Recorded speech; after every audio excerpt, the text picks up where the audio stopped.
कक्षा 9वीं के सभी छात्र छात्राओं को सुप्रभात।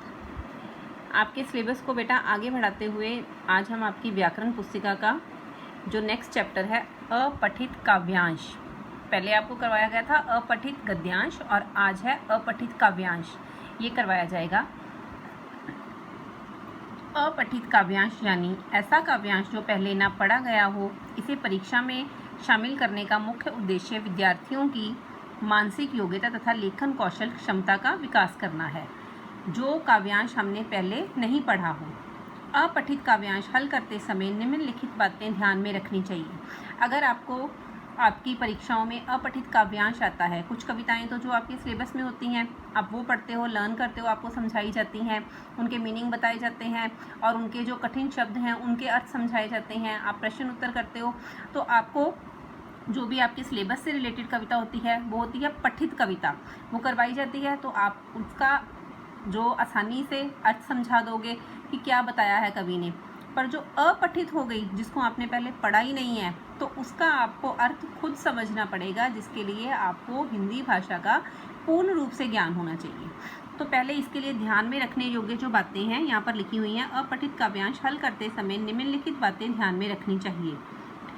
नंबर 1, काव्यांश को ध्यानपूर्वक 2-3 बार पढ़कर भाव ग्रहण करने का प्रयत्न करें, क्योंकि अगर आपने काव्यांश पहले पढ़ा नहीं है, आप ढंग से वो कविता पढ़ेंगे तो आपको धीरे धीरे समझ आएगी कि उसमें कवि कहना क्या चाह रहा है। नेक्स्ट है, तत्पश्चात प्रश्नों को पढ़कर कविता में उत्तर की संभावित पंक्तियों को रेखांकित करें।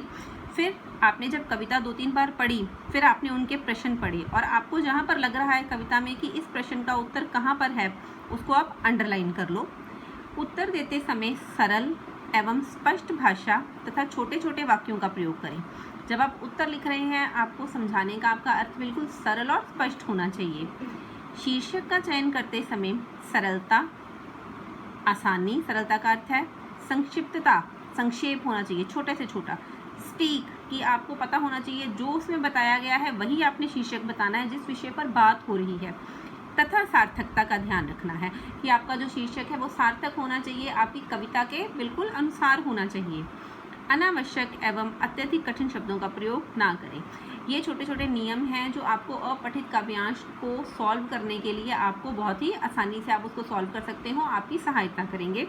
यहाँ पर बच्चे काव्यांश जो दिया गया है हम वो पढ़ते हैं और फिर उसके प्रश्न उत्तर करते हैं। ये अपठित काव्यांश है, आपके सिलेबस से रिलेटेड नहीं है। यहाँ पर कविता है, चौड़ी सड़क गली पतली थी, दिन का समय घनी बदली थी। रामदास उस दिन उदास था, अंत समय आ गया पास था। उसे बताया दिया गया था उसकी हत्या होगी। धीरे धीरे चला अकेले, सोचा साथ किसी को ले ले। फिर रह गया सड़क पर सब थे, सभी जानते थे यह उस दिन उसकी हत्या होगी। खड़ा हुआ वह बीच सड़क पर, दोनों हाथ पेट पर रखकर, सधे कदम रख करके आए। लोग सिमटकर आंख गड़ाए, लोग देखने उसको जिसकी तय था हत्या होगी। निकल गली से तब हत्यारा आया, उसने नाम पुकारा, हाथ तोलकर चाकू मारा। छूटा लहू का फुहारा, कहा नहीं था उसने आखिर उसकी हत्या होगी। ये कविता आपको जब आपने परीक्षा में सॉल्व करनी है तो आपको इसको 2-3 बार अच्छे से रीड करना है, ताकि आपको समझ आ जाए कि कवि कहना क्या चाह रहा है। यहाँ पर फर्स्ट उन्होंने क्वेश्चन पूछा है, रामदास की उदासी का क्या कारण था, वह अपने साथ किसी को लेते लेते क्यों रुक गया। आंसर है, रामदास को बता दिया गया था कि आज उसकी हत्या होगी, क्योंकि यहाँ पर बताया, यहाँ पर सभी जानते थे कि आज उसकी हत्या होगी। अंत, आज वह उदास था। सड़क पर आते जाते लोगों की भीड़ देखकर रामदास किसी को अपने साथ लेने की ज़रूरत नहीं समझा, कि वहाँ पर उसको था कि सड़क पर भीड़ है, लोग आ जा रहे हैं तो वह बच सकता है, तो इसलिए उसने किसी को अपने साथ नहीं रखा। सड़क पर हत्या होने का क्या मतलब है, जनता के सामने एक आम आदमी की हत्या किस बात का सूचक है। सड़क पर हत्या होने का मतलब है वर्तमान शासन व्यवस्था का पूरी तरह से चरमरा जाना या भ्रष्ट हो जाना। जनता के सामने एक निर्दोष आदमी की हत्या शासन व्यवस्था की नाकामियों के साथ साथ जनता की कायरता का भी सूचक है। यहाँ पर बताया है कि अगर सड़क के बीच में, जनता के बीच में भीड़ है सड़क पर और वहाँ पर ही किसी की हत्या कर दी जाए, तो इसका अर्थ हुआ कि राजनीतिक व्यवस्था जो है बहुत ही गलत है, जो नेता लोग हैं करप्ट हैं, वो डरते नहीं हैं किसी को भी, और किसी की सुरक्षा नहीं है, कोई किसी को बचाने नहीं आता। जिसको मारना है, जिसकी हत्या करनी है, उन्होंने बताया हुआ है कि आज तुम्हारी हत्या हमने कर देनी है, चाहे तुम कहीं पर भी हो। तो उन्होंने ये राजनीतिक व्यवस्था पर प्रश्न उठाया है। विशेषण और विशेष्य के से जोड़े निम्नलिखित हैं। यहाँ पर थर्ड क्वेश्चन पूछा है, काव्यांश में से 3 विशेषण और विशेष्य के जोड़े छांट कर लिखें। विशेषण है चौड़ी, पतली, घनी। विशेषण का अर्थ तो आपको पता ही है कि विशेषण जो किसी चीज़ की विशेषता बताते हैं, और विशेष्य जो विशेषण की विशेषता बताते हैं। यहाँ पर बताया सड़क, गली, बदली।